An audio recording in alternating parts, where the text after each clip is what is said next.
Maxime Rivière est né le 13 octobre 1921 aux Avirons.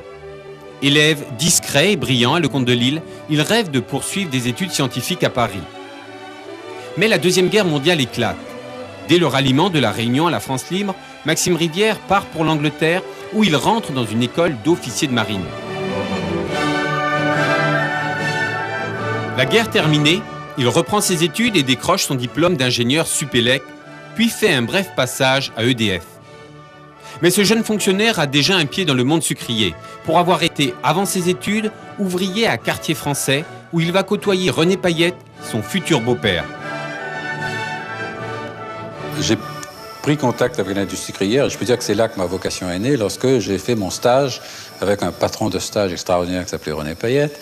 Et je crois que j'ai plus appris dans ces 2 ans que dans les 5 ou 6 ans d'études supérieures et avec tous mes diplômes d'ingénieur ou de la faculté des sciences.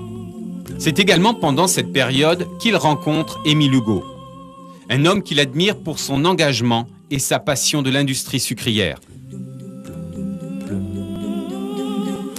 Dès 1953, Maxime Rivière prend la direction des sucreries de Cartier Français. Il entame une politique de restructuration devenue indispensable. La fermeture d'une usine avec toutes les conséquences humaines qu'elle implique est toujours une décision délicate à prendre. C'est à la fois douloureux pour lui, qui était très attaché aux hommes, toute fermeture d'un site, surtout Cartier Français, qui était pour lui les racines et de l'homme et de sa belle famille et de sa famille. Mais je crois qu'il était tellement attaché à la modernisation de cette industrie, au développement, voire à la survie de cette industrie, qu'il comprenait bien qu'en tant que chef d'entreprise, elles étaient indispensables. L'œuvre de Maxime Rivière ne s'est pas limitée à la concentration des usines. Grand technicien de l'industrie sucrière, il a toujours été à la recherche d'innovations technologiques. L'amélioration du process industriel et de la productivité de l'usine guide son travail pendant toute sa carrière. Et quelques avancées technologiques ont eu pour site l'usine de Cartier Français. On est passé à un processus continu au lieu de discontinu pour la cristallisation. Et en matière de cristallisation, les progrès ont été initiés ici à Cartier Français, puisque c'est en 1970 que j'ai fait fonctionner la première appareil à cuire en continu. Et ça s'est maintenant généralisé. Et bien, il y a aussi les centrifuges, qui autrefois étaient discontinus et qui, depuis une vingtaine d'années, sont devenus continus.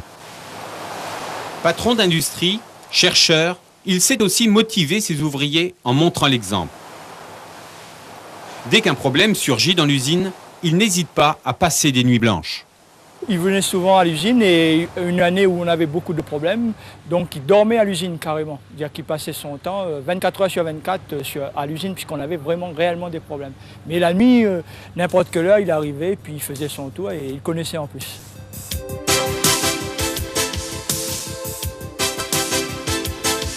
Très tôt, Maxime Rivière comprend qu'il est possible de mieux valoriser tous les sous-produits de la canne. Et c'est à Beaufond qu'est construite la première centrale thermique à bagasse de capacité industrielle. La bagasse est une source de recettes supplémentaires et vous savez qu'à Beaufond, nous l'avons fait depuis 1983 et qu'à l'heure actuelle, nous fournissons 10% des besoins d'EDF mais pendant seulement les 4-5 mois de campagne, si bien qu'instantanément, quand nous fonctionnons, c'est une lampe sur 5 des maisons réunionnaises qui sont éclairées par la bagasse de Beaufond. Voilà un exemple de valorisation réussie.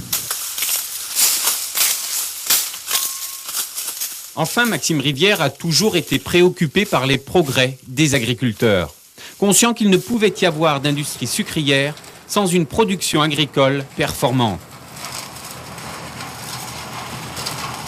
Notre préoccupation, nous, industriels, ça n'est pas de savoir si nos usines resteront rentables, compte tenu de l'évolution des coûts, c'est de savoir si nous continuerons à recevoir des cannes à sucre.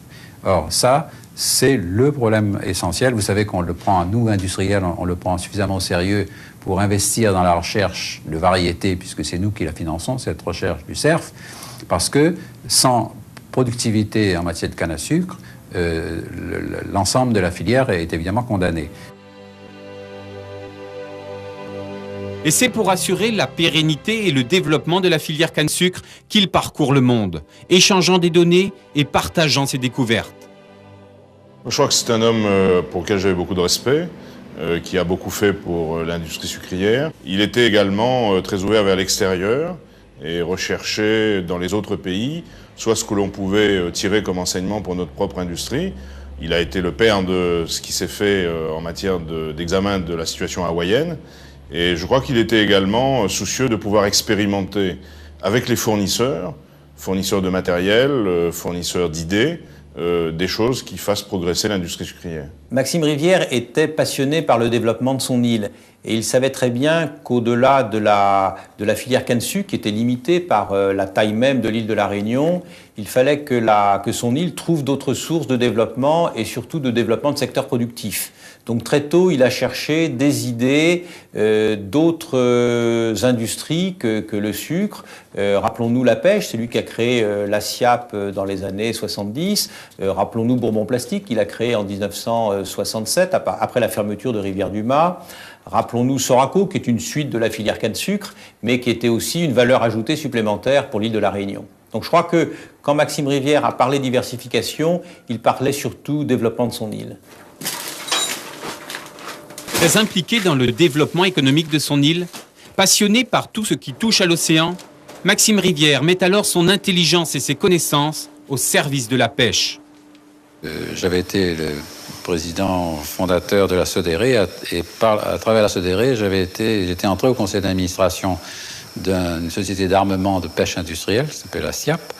Bien entendu, quand on a fait un tour de table pour chercher un président, tout le monde s'est tourné vers moi. On dit celui-là, c'est un ancien marin, on va le mettre président. Donc j'ai commencé à m'intéresser au port à travers l'armement en tant que président de la SIAP. Et puis ensuite, en tant que membre de la Chambre de commerce, ma qualité d'armateur, cette fois, m'a fait désigner pour m'intéresser aux problèmes d'équipement du port, de gestion du port. Et j'ai été pendant pratiquement je ne sais plus combien, c'est 9 ans, je crois que j'ai dû rester à la Chambre de commerce. J'étais effectivement responsable de la commission du port. Cette vie professionnelle plus que remplie ne l'empêchera pas de mener une vie familiale heureuse avec sa femme Michel et ses 10 enfants. Ses qualités humaines et sa renommée professionnelle lui permettront de tisser un réseau d'amitié solide dans le monde entier. Homme de discrétion et de courtoisie, il bénéficie d'une profonde estime de la part de tous ceux qui avaient reconnu dans son action la marque d'un authentique désintéressement. Et il nous laisse en héritage sa foi en l'avenir de la filière canne-sucre et en l'avenir industriel de la Réunion.